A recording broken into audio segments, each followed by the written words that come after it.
से ये क्वेश्चन आपको गिवन है ना, एक राइट एंगल ट्रायंगल है 15, 20, 25। इसमें दो सर्कल्स हैं, दोनों की रेडियस आर है। आपको आर की ही वैल्यू बतानी है। जो फॉर्मूला सर ने बताया ना वो इसमें नहीं लगता। जैसे इससे जो सेमी सर्कल वाला कॉन्सेप्ट था ना पिछले क्वेश्चन में, ऐसे था ना, ऐसे, उसमें भी वो फॉर्मूला नहीं लग पाया था। तो जब भी सर्कल या सेमी सर्कल हाइपोटेन्यूज पे बनता है ना, उसमें कुछ चीज़ें डिफरेंट होती हैं। ये काफ़ी ट्रिकी है। ये हम ट्रिग्नोमेट्री की हेल्प से सॉल्व करेंगे। मैं बताती हूँ कैसे। आप इस एंगल को देखो, ये आपका सवाल है। मैं ना इस बार इसको नीचे से ड्रॉ कर लेती हूँ, इसको ध्यान से समझना। ये बनाया मैंने, ये है ए, ये है बी, ये है सी, ये 15, ये 20, ये 25 है ना। बीच के सर्कल मैंने फ़िलहाल को अवॉइड किया है। अगर मैं ए से एंगल बाइसेक्टर बनाऊँ, ध्यान से सुनना। एंगल बाइसेक्टर मतलब एंगल ए दो हिस्सों में बराबर बट जाएगा, a/2 हो जाएगा, ये भी a/2 हो जाएगा। एंगल बाइसेक्टर का मतलब होता है जिस भी एंगल से आप एंगल बाइसेक्टर निकालते हैं वो एंगल को दो हिस्से में बांट देता है। और अब जैसे एंगल बाइसेक्टर मैंने ए से बनाया और बी सी पे बनाया है, तो यहाँ पे क्या होगा ना, ये वाला जो टर्म है जिस पर एंगल बाइसेक्टर बनता है, वो जो साइड है वो इन दोनों की रेशियो में डिवाइड होती है। व्हाट आई मीन टू से, जैसे ये साइड है 15, ये साइड है 25। ये किस रेशियो में है? 3:5 है ना, 5 3 से 15। तो ये जो एंगल बाइसेक्टर से जो डिवाइड होती है ना, दो लेंथ, मतलब पूरी लेंथ दो पार्ट्स में डिवाइड होती है, ये दोनों पार्ट इसी रेशियो में बढ़ता है। 15-25 की रेशियो 3:5, तो 20 यानी ये दो जो होंगी ये 3:5 की रेशियो में बटेंगे। मतलब 5 और 3 और 5 8, 8 बराबर 20। तो ये जो हिस्सा होगा ना, ये 3/5 होगा, 3/8। और ये जो होगा ये 5/8 होगा, 20 का। समझ रहे हो? मैं ये कह रही हूँ कि जो साइड है ये 20 है, इसको दो हिस्सों में बांट देगी ये एंगल बाइसेक्टर। और इनकी वैल्यू क्या होगी? जिस रेशियो में ये दो साइड्स हैं उसी रेशियो में ये बटेंगी। इनकी रेशियो 3:5 है, तो इस ये क्या होगा 20, 5 6 7 8, 8 बराबर 20। तो ये पहली रेशियो 3, 20/8 इंटू 3, 4 5 सा 4 2 8, 15/2। तो ये वाला हिस्सा हो गया 15/2। और ये क्या हो गया 8 बराबर 20 और अब 5 बराबर ना, ये हो गया 25/2।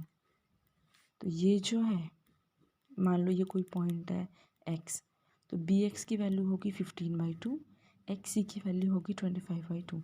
और जब आप 15/2 और 25/2 को ऐड करोगे ना, तो ये आपको 20 मिलेगा। 40 होता है, 40/2 20। तो बेसिकली 20 को उस रेशियो में बांट दिया जिस रेशियो में ये दो साइड्स गिवन थी। 15 और 25 की रेशियो 3:5 थी। तो एंगल बाइसेक्टर बी सी पे जब पड़ा तो पूरी जो 20 लेंथ थी बी सी की वो दो हिस्सों में बट गई इनकी रेशियो के हिसाब से। तो ये हो गया 15/2, ये हिस्सा हो गया 25/2। अब अगर इस हिस्से में किसी भी एक में आप ले लो, मैं इसकी बात करती हूँ, पहले वाले में ए बी एक्स में tan a/2 की वैल्यू निकालूँ तो मैंने tan क्यों लिया है? अच्छा, ये राइट एंगल ट्रायंगल है, A B C right angle triangle है ना, ये right angle triangle. Angle bisector लगाने के बाद मेरे पास दो ट्रायंगल हो गए, एक ये एक ये। मैं पहले वाले की बात करूँ तो tan a/2 की वैल्यू क्या होगी? tan होता है हमेशा परपेंडिकुलर अपॉन बेस, तो ये होगी परपेंडिकुलर, है ना, ये हो गया बेस, सॉरी बेस। तो ये हो गया आपका बेस बी एक्स। ऐसे है ना, ऐसे आया था ये ट्रायंगल, थोड़ी सी ड्राइंग गड़बड़ हो गई है। तो ये तो हो गया perpendicular 15/2 divide by base. Base है ये साइड क्या थी 15, तो डिवाइड बाय 15 यानी कि 1 इंटू 1/15 है ना, 15/2 डिवाइड बाय 15। इसको मैंने ऐसे लिख लिया। दोबारा बताती हूँ, एंगल बाइसेक्टर से ये साइड जो है इसी रेशियो में बट गई जिस रेशियो में ये दो साइड्स थी। अब मैंने इस पहले ट्रायंगल में tan a/2 की वैल्यू निकाली। a/2 ये वाला एंगल है, तो ये हो गया परपेंडिकुलर 15/2 बेस इज 15। तो परपेंडिकुलर बाई बेस यानी कि 15/2 डिवाइड बाई 15, इसको मैंने ऐसे लिखा, 15 से 15 घटेगा तो ये आएगा 1/2। इस चीज़ को मैं नीचे अच्छे से लिख लेती हूँ। 10a/2 की वैल्यू है 1/2। अब ये मेरे किस तरह काम आएगी वो मैं आपको समझाती हूँ। फिलहाल के लिए मुझे ये चीज़ पता है। और एक बार मैंने यही ट्रायंगल लिया जो मुझे गिवन था, ये लिखना 1a। यूज़ कैसे होगा वो मैं बताऊँगी। ये फिर से एक ट्रायंगल है, A B C, right angle triangle, 15 20 25। पैसे मैंने ए से निकाला था ना, अभी क्या है ना, मैं एंगल बाइसेक्टर सी से बना देती हूँ। बना सकते हैं, एंगल बाइसेक्टर तो राइट एंगल ट्रायंगल में बनता है ना। और राइट एंगल ट्रायंगल में जब एंगल बाइसेक्टर बनता है, इसका क्या मतलब है, ये हो गया c/2, ये भी हो गया c/2। और जैसे ए से आने पे ये साइड डिवाइड हुई थी, ऐसे जब सी से एंगल बाइसेक्टर पड़ा ए बी पे, तो ए बी की जो होल लेंथ है यानी कि 15, ये भी डिवाइड होगी इनकी रेशियो में, यानी कि 20 और 25 की रेशियो में ये वाली साइड भी डिवाइड होगी, है ना, जैसे ये हुआ था।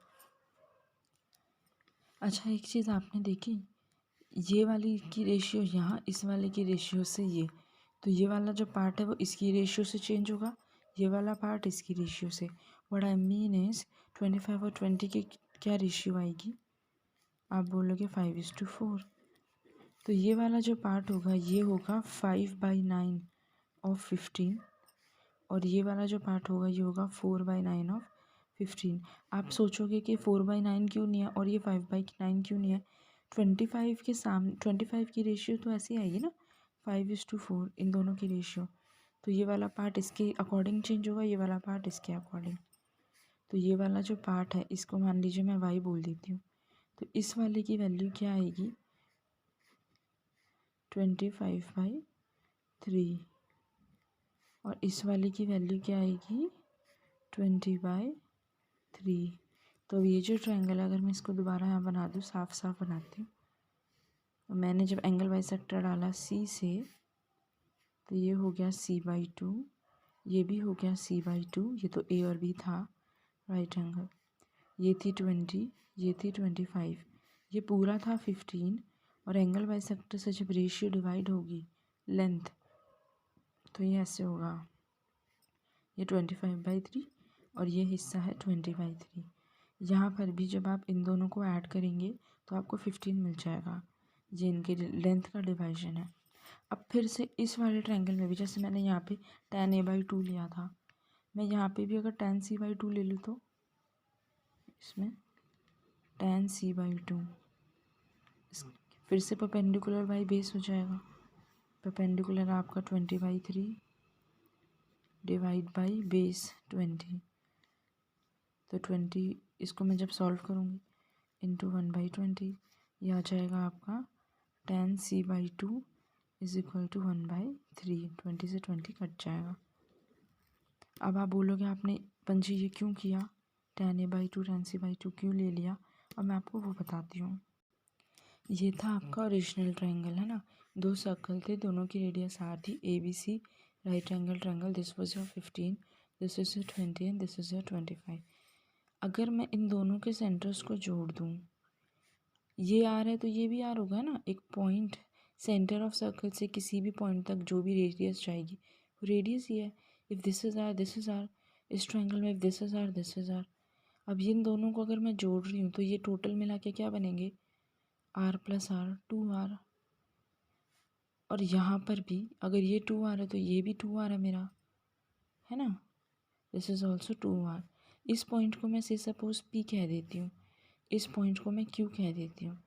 अच्छा, ये 2r है तो ये 2r है, because it's this is r this is r, this is 2r this is 2r। तो p और q के बीच की जो लेंथ है मेरी, वो मेरी 2r आ गई। मेरा अप्रोच क्या है कि ये तो मुझे पता चल गया 2r है, कैसे चल गया, this is radius this is radius, ये भी रेडियस है ये भी रेडियस है, मैंने दोनों के सेंटर्स ज्वाइन करे तो 2r है, ये 2r है तो ये भी 2r है, ये एरिया आ गया मेरे पे 2r, this particular thing. p से q का डिस्टेंस 2r है।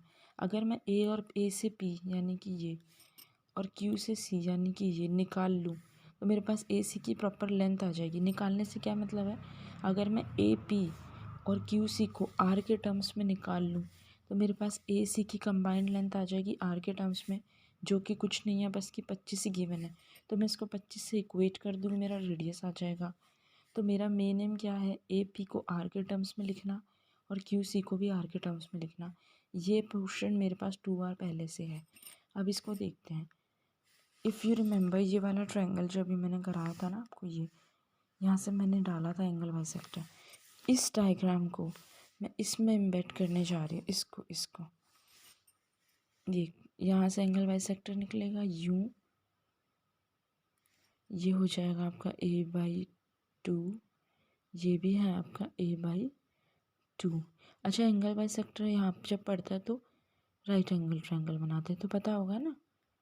रेडियस तो 10 से हाइपोटेन्यूज पे है, ये राइट एंगल ट्रायंगल है आपका, ये हिस्सा आर है, यह है आपका a/2। ये मुझे पता करना है, ए पी तो चाहिए मुझे आर के टर्म्स में। यहाँ से मैंने एक चीज़ निकाली थी ये कि भाई tan a/2 is equal to 1/2। ये क्या है, ये है परपेंडिकुलर, ये क्या है, बेस है ना। tan theta perpendicular by base ही होता है। तो मैं बोल सकती हूँ परपेंडिकुलर 1 है, बेस 2 है। ये कहाँ से आया, ये मैंने आपको यहाँ पे अभी बताया था, है ना, कैसे आया था। तो इस एंगल को मैं देखूँ, ये गेम अगर मैं यहाँ पर लगा दूँ तो इस एंगल में मेरा परपेंडिकुलर क्या है, ये आर, और बेस क्या है, ये ए पी। ये होगी मेरी हाइपोटेन्यूज, है ना। अब ध्यान से देखें, रेडियस पड़ी जब इस पे, ये आपका राइट एंगल ट्रायंगल बनेगा। ये आपका है परपेंडिकुलर, ये है बेस और ये है हाइपोटेन्यूज। यहाँ पे परपेंडिकुलर है आर, और इसी ट्रायंगल को जब मैंने अलग से सॉल्व किया था खोल खाल के, तो मेरी परपेंडिकुलर आई 1/2। दैट मीन्स 1 को मैं आर के इक्वेट कर सकती हूँ। कैसे कर सकती हूँ, इस ट्रायंगल में मेरी परपेंडिकुलर है आर, बेस है ए पी, हाइपोटेन्यूज है ये लंबा वाला। और इसी एंगल को जब मैंने अलग से सॉल्व किया था, इस ट्रायंगल को, सॉरी, तो मेरे पास tan a/2 की वैल्यू आई थी p/b, या p/b मतलब 1/2।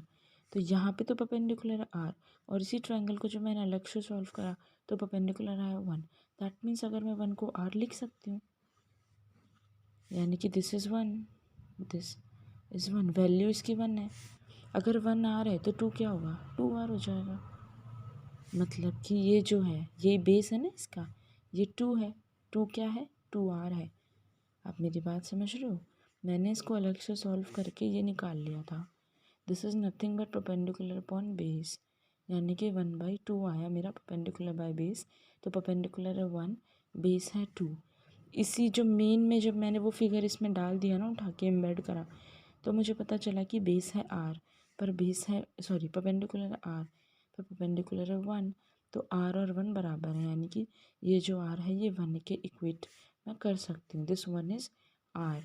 ये हो गया मेरा बेस, ये है 2। तो जब 1 आ रहा है तो 2 क्या होगा, 2r हो जाएगा। तो ये पोर्शन आ गया मेरा 2r। अब ये 2r है, ये भी 2r है। इसकी बात करूँ तो इसके लिए भी मैंने अलग से डायग्राम बनाया था यहाँ पे, है ना, ये c/2 वाला। जैसे मैंने a/2 को डाला ऐसे मैं इसमें c/2 को डाल देती हूँ। ये आ गया एंगल बाइसेक्टर c/2 से, ये हो गया c/2, ये भी बन गया c/2। ये है ही परपेंडिकुलर। जैसे इसमें किया था ऐसे इसमें कर देते हैं। ये हो गया परपेंडिकुलर, ये है बेस, ये है हाइपोटेन्यूज, और tan c/2 की वैल्यू भी है मेरे पास। tan c/2 की वैल्यू क्या आई थी, 1/2 आई थी, 1/3 आई थी, सॉरी, ये 1/3 आई थी ना यहाँ पे। तो फिर से जैसे मैंने इनको इक्वेट करा था, मैं इससे भी कर लूँगी। परपेंडिकुलर बाय बेस, परपेंडिकुलर है 1, पर एक्चुअल में इस ट्रायंगल में परपेंडिकुलर क्या है, आर। तो 1 को मैं फिर से आर लिख सकती हूँ, और बेस है 3, और ये है मेरा बेस क्यू से सी। तो अगर मैं 1 को आर लिख सकती हूँ तो 3 को 3r लिख सकती हूँ। मतलब ये जो चीज़ है ये आ गई मेरी 3r। अब ध्यान से देखें, जो मैंने इसमें करा वही मैंने इसमें करा। मैंने क्या करा, ये ट्रायंगल को अलग से लेके आपको a/2 के माध्यम से मैंने आपको ये चीज़ समझाई। tan a/2 मैंने आपको निकाल के दिखाया कि किस तरह लेंथ डिवाइड होती है। फिर इससे एक पर्टिकुलर ट्रायंगल में a/2 का tan निकाला मैंने, जो आया 1/2। 1/2 tan a/2 is equal to 1/2। मैंने इसे 1 लिख के छोड़ दिया। सेम कॉन्सेप्ट लगाया मैंने इस ट्रायंगल में, जब मैंने सी से बाइसेक्टर डाला। सी से बाइसेक्टर डाला, लेंथ डिवाइड हो गई। फिर लेंथ डिवाइड हो गई तो फिर मैंने tan c/2 लगाया। tan c/2 से मैंने ये चीज़ निकाल ली कि जी tan c/2 is equal to this 1/3। फिर मैंने इन दोनों फिगर्स को जो मैंने अलग अलग लिखे थे, मैंने इसमें एम्बेड कर दिया। तो यहाँ पे मुझे दिख गया, ये है मेरा परपेंडिकुलर, आर रेडियस ही है। ये है मेरा बेस जो कि मुझे निकालना था आर के टर्म्स में। This is my hypotenuse. और tan a/2 की वैल्यू थी 1/2, जो मैंने अभी पीछे निकाली यहाँ पे ना। This is nothing but your perpendicular upon base. तो परपेंडिकुलर यहाँ पे 1 है, यहाँ पे r है, that means 1 is nothing but your r। और अगर 1 r है तो 2 हो जाएगा, 2r। और 2 क्या है मेरा बेस, और इस ट्रायंगल में बेस क्या है AP, तो मतलब ये आ गया 2r। सिमिलरली मैंने इसका करा, सी से डाला था एंगल बाइसेक्टर, यहाँ पे ये r है।